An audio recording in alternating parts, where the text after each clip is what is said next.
Pemirsa, Presiden Prabowo Subianto buka suara atas podcast yang berisi kritikan terhadap pemerintahannya, dan berikut pernyataan lengkap Presiden Prabowo. Ada yang ini zaman teknologi ya. Jadi sekarang teknologi itu ada sosmed, iya kan?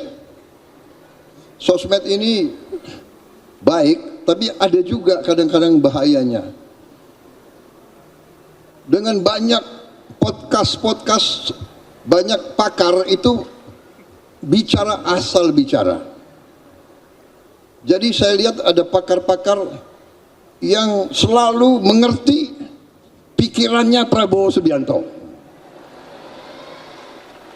Jadi kadang-kadang kalau saya mau cek kira-kira apa yang dipikirkan Prabowo Subianto, saya cari podcast. Kira-kira apa ya yang sedang dipikirkan oleh Prabowo? Ngarang gitu ya kan. Prabowo sedang konflik internal dengan ini, nanti dengan itu.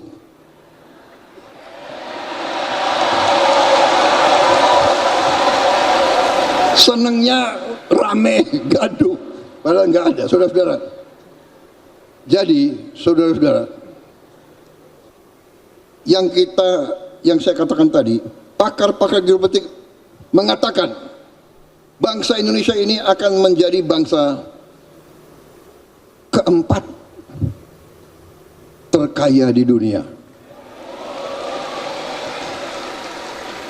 Tapi ada syaratnya. Syaratnya apa? Syaratnya adalah apabila bangsa Indonesia bisa bersatu. Syaratnya apa? Terutama apabila elitnya bisa bekerja sama. Pemirsa, rentetan tembakan terdengar hanya beberapa jam setelah pelantikan Wakil Presiden Delcy Rodriguez sebagai Presiden baru Venezuela menggantikan Nicolas Maduro. Menurut Kementerian Komunikasi dan Informasi Venezuela, tembakan berasal dari polisi yang menembak drone yang terbang tanpa izin di sekitar Istana Kepresidenan.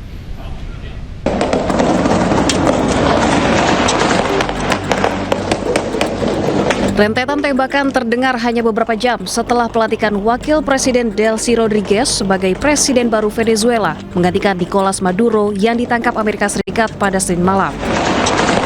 Kementerian Komunikasi dan Informasi Venezuela menyatakan rentetan tembakan berasal dari polisi yang menembak drone yang terbang tanpa izin di sekitar Istana Kepresidenan Jalan Urdaneta, Caracas.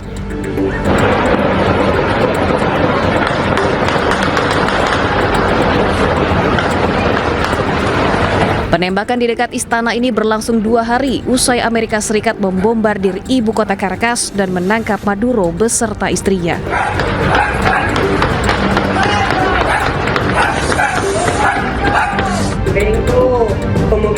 Wakil Presiden Venezuela Delcy Rodriguez kini resmi menjadi presiden usai dilantik Senin lalu di Majelis Nasional Venezuela.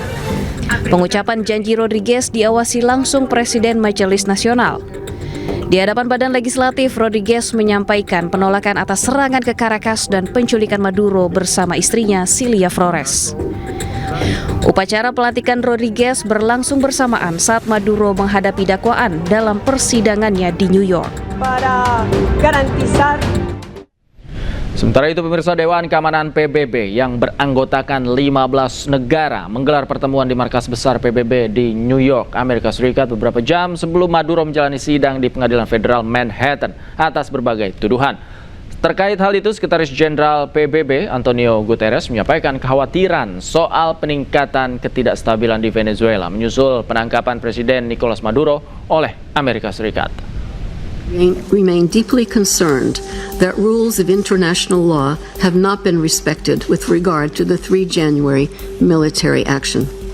The Charter enshrines the prohibition of the threat or use of force against the territorial integrity or political independence of any state.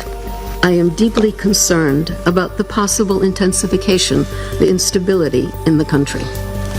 the potential impact on the region, and the precedent it may set for how relations between and among states are conducted.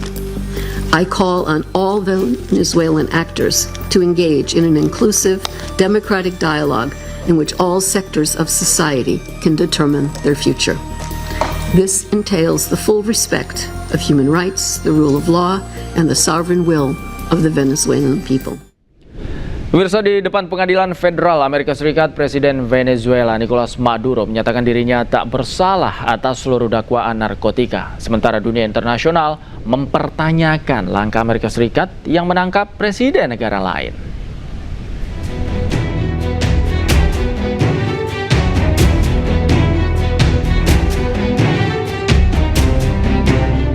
Presiden Venezuela Nicolas Maduro untuk pertama kalinya muncul di Pengadilan Federal Amerika Serikat Senin kemarin. Dalam sidang yang berlangsung tertutup, Maduro menyatakan dirinya tidak bersalah atas dakwaan narkotika.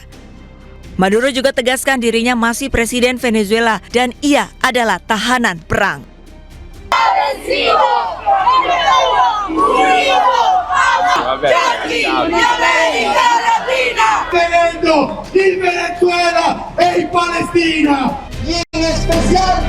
Sementara itu, pendapat Maduro mendapatkan kritikan dari dunia internasional. Aksi unjuk rasa pun digelar di sejumlah negara. Masa menyebut serangan Amerika Serikat sebagai intervensi untuk menguasai minyak Venezuela. Sejumlah menteri Indonesia pun buka suara. Menteri Keuangan Purbaya Yudi Sadewa menyoroti lemahnya PBB. Artinya kita mesti selalu memelihara kekuatan kita, itu aja. Jadi sekarang kelihatannya, ekonom boleh ngomong gini, Pak? Boleh, Pak. Hukum dunia agak aneh sekarang. Jadi kalau kita lihat negara bisa nyerang negara lain yang berdaulat dan seperti bisa get away dari pengawasan PBB. Sementara Menko Perekonomian Erlangga Hartarto menyebut penangkapan Maduro tidak berpengaruh banyak terhadap harga minyak dunia. Ya, pertama kalau terkait itu masih dimonitor karena yang utama kan berpengaruh terhadap harga minyak. Tetapi harga minyak kita monitor kalau 1-2 hari ini pun tidak ada perubahan, tidak ada gejolak yang tinggi dan harga minyak relatif masih rendah kan, masih sekitar $63 per barrel. En nombre de todas las venezolanas, vengo a jurar por nuestro padre libertador Simón Bolívar. Sementara itu, Delcy Rodríguez yang sebelumnya menjabat sebagai wakil presiden kini resmi dilantik sebagai presiden Venezuela. Acto de juramentación de la doctora Delcy Eloína Rodríguez Gómez como presidente. Rodríguez mengucapkan sumpah jabatan di depan Majelis Nasional. Además de los Di luar gedung parlemen, ribuan warga Venezuela berunjuk rasa dan menuntut pembebasan pemimpin mereka. Warga berpandangan Amerika Serikat tidak berwenang untuk menangkap pemimpin negara lain.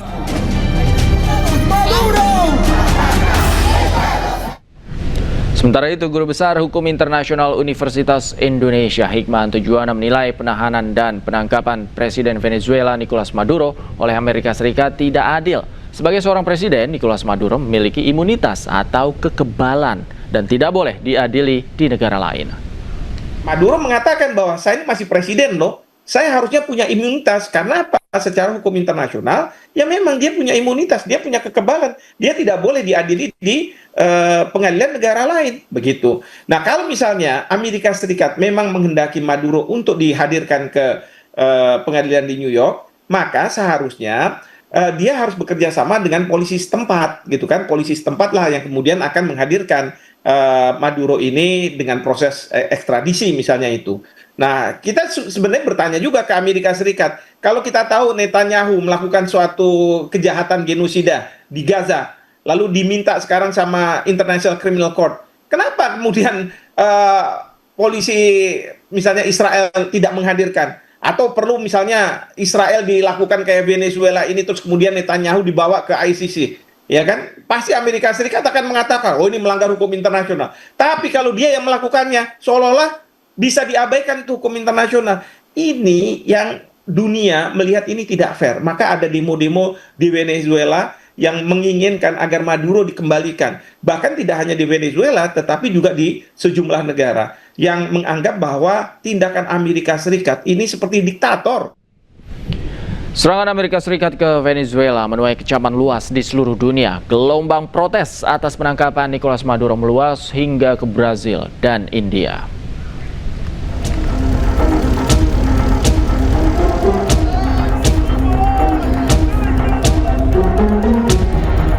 Warga New York memprotes penangkapan Nicolas Maduro di luar pengadilan federal Manhattan jelang sidang yang dijadwalkan. Para pengunjuk rasa mengibarkan bendera Venezuela dan memegang plakat bertuliskan slogan-slogan seperti bebaskan Presiden Nicolas Maduro dan Cilia Flores.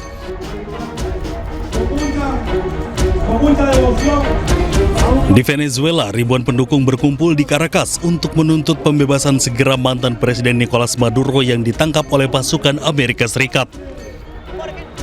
Pengunjuk rasa berbaris melalui jalan-jalan kota menuju Majelis Nasional Venezuela, mengibarkan bendera Venezuela dan meneriakkan dukungan untuk Maduro. Tak hanya di dua negara yang tengah bersiteru, di Brazil ratusan demonstran berkumpul di luar konsulat Amerika Serikat Sao Paulo untuk mengecam serangan Washington terhadap Venezuela. Mereka menyebut tindakan Amerika Serikat adalah imperialis yang bertujuan untuk merebut kekayaan minyak milik Venezuela. Di India, puluhan orang terjun ke jalan di Kolkata untuk mengecam operasi Amerika Serikat di Caracas dan penangkapan mantan Presiden Venezuela Nicolas Maduro. Para pengunjuk rasa tegas ingin mempertahankan kedaulatan Venezuela dan mengecam tindakan Presiden Donald Trump yang dinilai ingin menguasai sumber daya milik Venezuela. Sementara itu, pemirsa, tentara Israel kembali melanggar gencatan senjata dan melancarkan serangan ke Lebanon, menyebabkan sedikitnya 2 orang terluka. Serangan dilancarkan ke sejumlah wilayah di bagian barat Lebanon pada Senin waktu setempat. Rekaman yang diambil di Anan menunjukkan sebuah ledakan yang diikuti oleh kebakaran. Sedikitnya 2 orang terluka dalam serangan di lokasi-lokasi yang diklaim Israel sebagai bangunan milik Hizbullah dan Hamas. Israel telah melakukan banyak serangan di Lebanon sejak perjanjian gencatan senjata dengan Hizbullah dimulai berlaku pada 27 November 2024.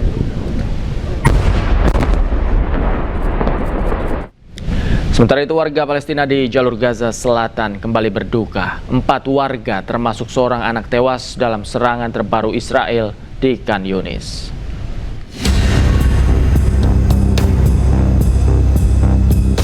Tentara Israel kembali melancarkan serangan ke sebuah tenda yang menampung warga sipil pengungsi di Al-Mawasi, Khan Yunis pada hari Selasa. Menurut Pusat Informasi Palestina, 4 warga Palestina termasuk seorang anak tewas dalam serangan tersebut. Sementara 4 orang lainnya terluka.